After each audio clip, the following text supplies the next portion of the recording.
how to make the life of a caregiver easier. This is the question we asked ourselves at the beginning of this project. A caregiver is a person who voluntarily offers unpaid support to a friend or family member who suffers from some kind of disability. By designing a PSS system tailored to their needs, we try to relieve their stressful lives and improve the quality of care for their patients. The result of our early research uncovered a complex problem with many different stakeholders involved. By conducting a series of interviews, earlier problems were confirmed, but new ones appeared. One of the interviewees, Anne de Drie, who is a member of the parliament and expert in the field, acknowledged our previous research. Due to the impact of COVID-19, she encouraged us to focus on the specific caregiving group of elderly and dementia patients. But first, let us unravel the bigger picture for you. In the problem we portray here, there are four main characters: the government, a group of medical professionals, a patient, and a team of informal caregivers. To explain this issue, we use the analogy of the caregivers as plumbers and the communication as pipes. Within the group of medical professionals, there still exists a sense of hierarchy, which leads to inefficient communication and frustration between the doctors, pharmacists, and home nurses. Because of the unorganized way the communication pipes flow, the main caregiver finds it hard to comprehend and pass through this info to the patient and caregiver network. This network consists of the close family and friends. While the caregivers struggle to fix the leaks underground, they often don't have the knowledge and tools available to do so. The patient is unaware of the struggles that the caregiver experiences in his basement. He tends to feel lonely and misunderstood because of the loss of autonomy he's experiencing. The patient is the center point of this picture, but isn't conscious of what is happening around him.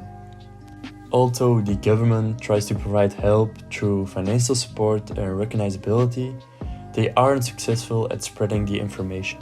This rich picture is a visual representation of the main obstructions the caregiver needs to confront. Keeping the bigger picture in mind, we developed multiple solutions and boiled them down to three concepts. The CarePod was designed to function as a central hub for caregivers and patients to improve communication. We tried to replicate the motion of a classic telephone to switch to different user interfaces to make the product more recognizable. The LED lit buttons are an easy indicator for the medication intake of the patient. The Care Station consists of an interactive interface, which can be activated by a personal keychain which makes the caregiver more visible. This keychain doubles as an information transfer device by using NFC technology. Home nurses can also sync their tablets with the station to transfer their information. The CarePhone is inspired by the form and function of a classic telephone, which makes it recognizable for our elderly patients. It's meant to encourage telecommunication. Its retractable dial is personal and allows a different interface for different users. We decided to combine the best elements of the concept to become a product with a recognizable form and embedded screen of which the interface differs for each user. This change of interaction is done by an NFC transferring device such as the keychain of Concept 2. The interfaces of the product as well as the mobile app will differ from which stakeholder is operating it. An important side note is that the privacy of the patient must be respected and medical information can only be given through his consent. Next clip will illustrate a general idea of the user journey. Linda is caregiver for her father John. She has a hard time combining the caregiving for her father with her job and family. Linda just got a call from the intensive care.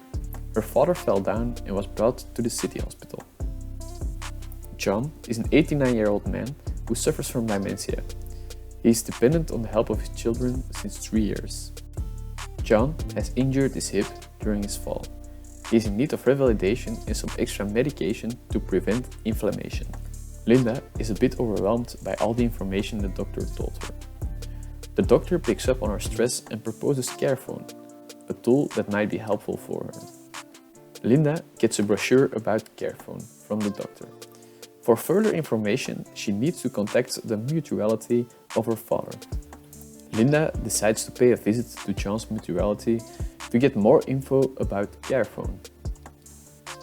Linda is impressed by the service of Carephone and decides to set up an appointment with the municipality's social worker.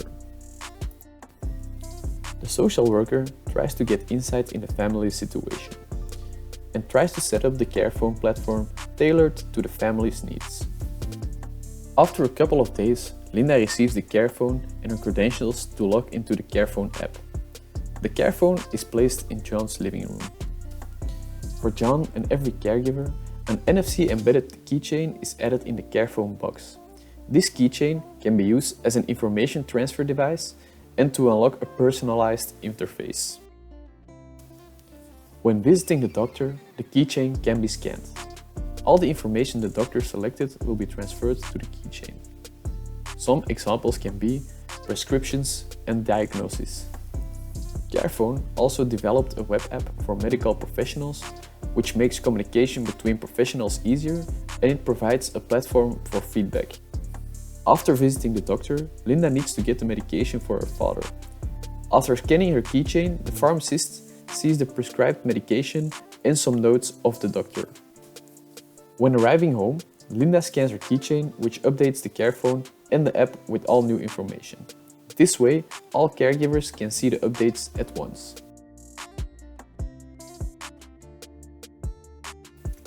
Carephone uses a leasing system. The family pays a monthly fee for the service and the products. When the product is broken, it can be sent back or brought back to the mutuality, and within a week, the family receives a new one. John uses the Carephone as a reminder for medication he needs to take at what time, as well as a tool to call with his family. All caregivers are connected to the app, which displays up-to-date planners, medication overviews, and additional tips and tutorials to improve the quality of care.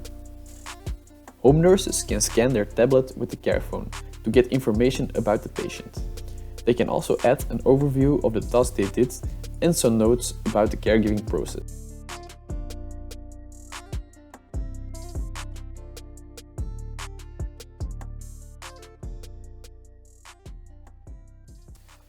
For the software prototyping, we will make use of Adobe XD.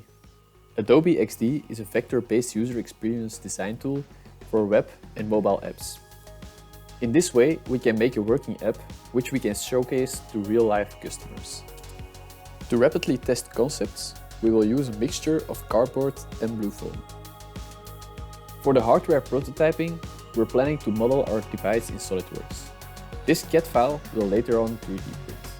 Again, so we can showcase a real tactile model to our customers.